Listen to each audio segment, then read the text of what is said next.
Hey there, Ginger Bratzel from New Patient Attraction Automation, where we talk about business building strategies and big picture thinking to get your practice to the next level. We want to talk about keeping and getting more patients for your practice and making it all work together.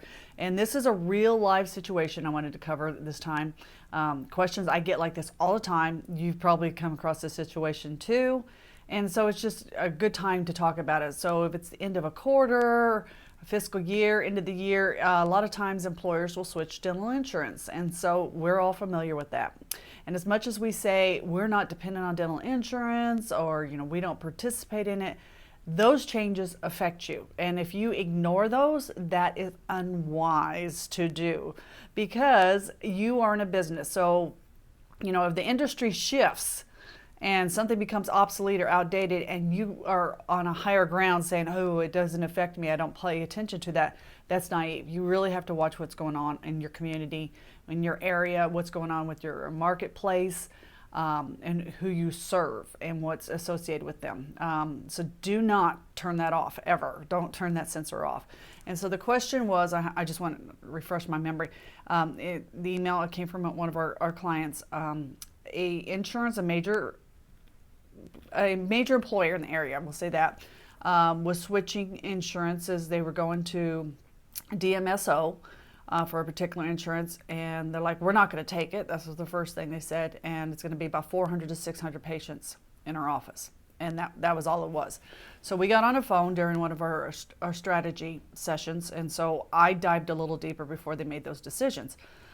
So I said, okay, tell me the situation again. Well, we heard through the grapevine that they're going to be switching insurances. And I said, do you know the insurance? No, we don't need the insurance. And I asked him some more questions. I said, okay, you said 400 to 600. Yeah, that's how much we're estimating. Okay. And I said, do you know anything else? I said, where'd you get your information? Well, we had some patients come in and asked us if we'd ever heard of that insurance. I said, okay. And I said, and is there anything else I need to know? No. But we don't think we want to take that insurance because we don't want the hassle of dealing with it. And although they're signed up for many policies, I just think it would be best. And so I said, okay, this is a $3.3 million practice we were talking about. I said, you do not go off for thinks and hunches. We need facts and data. And I said, so how'd you come up with that 400 to 600? And it was an estimate. And I said, we need to know exactly. And I want to know how many patients have been in the last 12 months, 24 months, and 36 months. I want to know a breakdown for each of those years. So how big of the practice is it?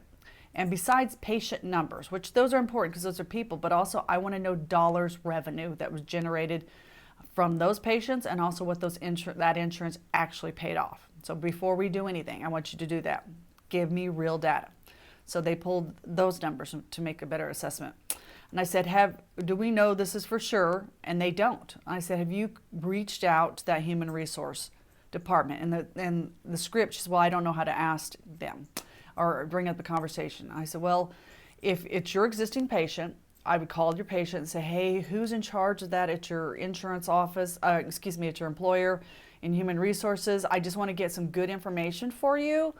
And I find it's just best if I ask the questions through them. Because she was calling the insurance company who had no record of them. She's calling customer service that has no idea for a plan that may or may not start. That's not data. So I said, call human resources and see what's going on.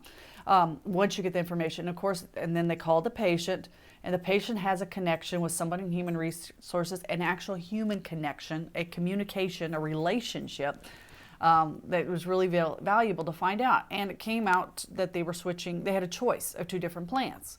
And so they got the details and do it. We had a money amount that potentially, if half the patients took that new plan, what that income would be. And so, once we had that number, I said, that's great. So we have some data. So I'm going to ask you some questions. What are you going to do if half those patients go away? What would you be comfortable in your office, in your life? Because we're going to make decisions on. What would you have to cut back on? Because let's assume that revenue's not coming in. Do you have 400, 600 new patients that you can bring in from another revenue source on January 1st and replace all these patients? Which they don't. Do you have expenses that you don't need to pay? So if that revenue doesn't come in, like, no, we still have to pay revenue. Do we have, if we have to let employees go, do you know who you want to let go? Is the owner of the practice have any major lifestyle things, if their income is drastically affected because they totally just cut off the spigot? So, and we looked at overhead, we looked at write-off, we looked at all those. We did not make that decision off a hunch. It takes data, it takes numbers. So when a new insurance comes in, or somebody tells you something, you've got to get the facts. And we, at this level, if you are a real business, and if you're listening to us, you are a real business.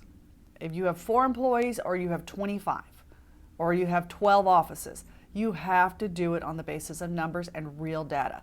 The gut part doesn't come in at this stage. And this was the office coordinator making these decisions, who had no skin in the game. You know, it was not her loan payment she was going to have to make.